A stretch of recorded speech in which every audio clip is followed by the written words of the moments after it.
135वा बलिदान स्मरण दिन छत्रपती स्वराज्य रक्षक संभाजी महाराजांच्या आज पुण्यतिथीनिमित्त हा साजरा केला जातो। संपूर्ण महाराष्ट्राच्या मध्ये स्वातंत्र्याची आणि धर्मरक्षणाची जाज्वल्य भावना प्रज्वलित ठेवणाऱ्या या शिवाजी पुत्रालाच अभिवादन आपण करतो आणि म्हणून दरवर्षीप्रमाणे यंदाही ही छोटीशी आपण कार्यक्रम घेतो। त्याच्यामध्ये संपूर्ण महाराष्ट्रामधनं या पवित्र आत्म्याला स्मरण करण्यासाठी त्यांच्याकडून स्फूर्ती घेण्यासाठी अनेक तरुण तरुणी आणि सर्वच आबालवृद्ध या ठिकाणी येतात आणि नतमस्तक होतात आणि त्यासाठीच हा छोटेखानी एक कार्यक्रम शासनामार्फत आपण आयोजित केला जातो।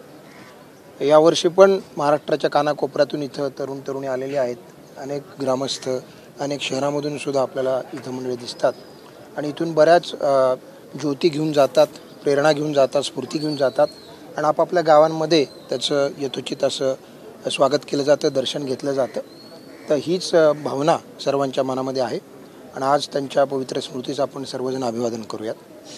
ग्रामस्थांनी सुट्टीची मागणी माझ्यापर्यंत पोहोचलेली नाही, पण केली असेल तर आम्ही शासनाकडे पाठवू आणि त्याच्यामध्ये शासन जो काही निर्णय घेईल तो आपण विकास आराखडा जो केलेला आहे त्याच्यामध्ये अत्यंत ज्याला म्हणूयात बारकाईनं या पाऊलखुणा आपण जपतोय आणि कुठल्याही परिस्थितीमध्ये त्याचं पावित्र्य, त्याचं महत्त्व, त्याचं ऐतिहासिक जे काही स्थान आहे ते निश्चितपणे चांगलं होईल आणि भव्य दिव्य होईल, जेणेकरून संपूर्ण महाराष्ट्रासाठी आणि पूर्ण देशासाठीच एक प्रेरणास्रोत ठरेल अशा पद्धतीचं सुंदर स्मारक आपण सर्वसमावेशक स्मारक असं उभं करतो आहोत। छत्रपती उदयनराजेंनी आता या स्मारकाला राष्ट्रीय दर्जा मिळावा अशी विनंती करण्यापेक्षा एक इच्छा व्यक्त केलेली आहे राजेंनी, तर या संदर्भात पुढच्या काळात शासन पातळीवरती काय पाठपुरावा केला? निश्चितपणे पाठपुरावा केला जाईल। मी जसं म्हणाल तसं संपूर्ण देशाचंच प्रेरणास्थान आहे, त्यामुळे तर राष्ट्रीय स्मारक बनल्यास वावगायला काहीच नाही, जरूर बनायलाच हवं आणि त्या दृष्टीनेच आपण जे आत्ता जे त्याचा जो आराखडा करतोय ते तेवढंच ते भव्य दिव्य राहील।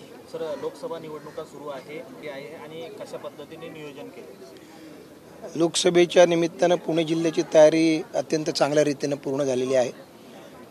निवडणुकासाठी जे लागणारं मनुष्यबळ असेल, सामग्री असतील, प्रशिक्षण असेल, प्रत्येक मतदान केंद्रावरच्या सोयी असतील, मतदार यादीमधले जे काही चुकादुरुस्ती, नवीन मतदार घेणं वगैरे हे सर्व प्रक्रिया अत्यंत व्यवस्थितपणे सुरू झाली आहे।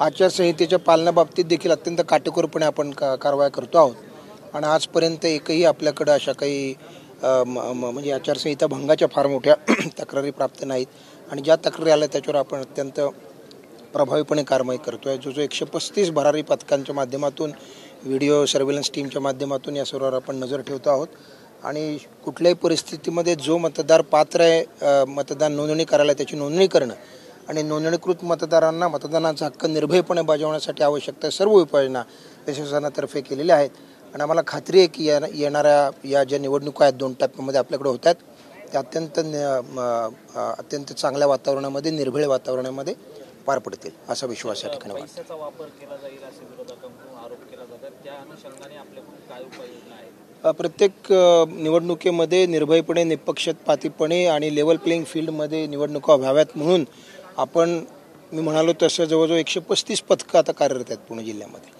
आणि ती पथकं जर आवश्यकता भासली तर वाढवण्यात येतील। त्याच्यात काही स्टॅटिक फोर्स पथकं आहेत, म्हणजे एकाच ठिकाणी प्रत्येक चेक नाके आहेत। आपण बघतो दररोज कालही काही सोनं सापडलं, मागच्या 8-10 दिवसापूर्वी 50 लाखाची रोकड सापडली। इन्कम टॅक्स, GST, पोलीस, अबकारी विभाग, इतर पोलीस विभाग, महसूल असं संयुक्तपणे ही सर्व कारवाई केली जाते। अंमली पदार्थ विरोधी पथक त्यांच्यामधून सुद्धा कारवाई केली जाते आणि या निमित्तानं हा सर्व जो काय डेटा शेअरिंग आहे, पूर्वी हे नव्हतं, परंतु आता निवडणूक आयोगानं एक प्रणाली निर्माण केली आहे। त्याच्यामधनं हा जो डेटा आहे त्या सर्व एजन्सींना तात्काळ दिला जातो आणि त्या कायद्यांच्या अंतर्गत त्याच्यावर कारवाई केली जाते। त्यामुळे अशा प्रकारे कुठल्याही प्रकारे पैसे, सोनं नाणं, काही किमती वस्तू, कपडे, अंमली पदार्थ, दारू या कुठल्याही माध्यमातून मतदारांवर प्रभाव पडेल अशी कुठली कृती होणार नाही याची पूर्णपणे आम्ही दक्षता घेत आहोत। निवडणुकीच्या काळात सायबर क्राईम किंवा ह्या सगळ्या गोष्टीचा तंत्रज्ञानाचा वापर करून ह्या सगळ्या गोष्टी पुढे येतील का? MCC आपण जे केलेलं आहे तो आणि प्लस मीडिया मॉनिटरिंग सेल पण केला आहे. सायबर क्राईम एक्सपर्ट आपण तिथे नेमलेले आहेत. पोलीस विभागाचे सायबर क्राईम एक्सपर्ट आहेत, काही खाजगी आपण सायबर क्राईम एक्सपर्ट घेतलेले आहेत आणि त्याच्यामधनं फेक न्यूज किंवा अशा प्रकारच्या ह्याच्यामधनं जे काही वेगवेगळे सोशल मीडियामधनं वेगवेगळ्या प्रकारचे मेसेजेस, चुकीच्या पद्धतीच्या बातम्या, ह्या सर्वांवर भयंकर काटेकोर आमचं नियंत्रण ठेवलेलं आहे.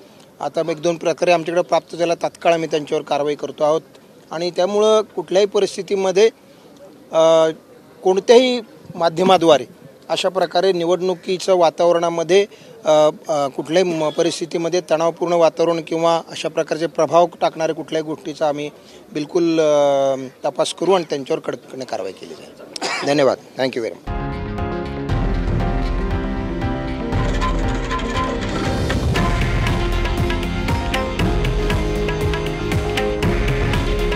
हे आहे देशातील नंबर 1 न्यूज नेटवर्क आणि आपण पाहत आहात TV9 मराठी.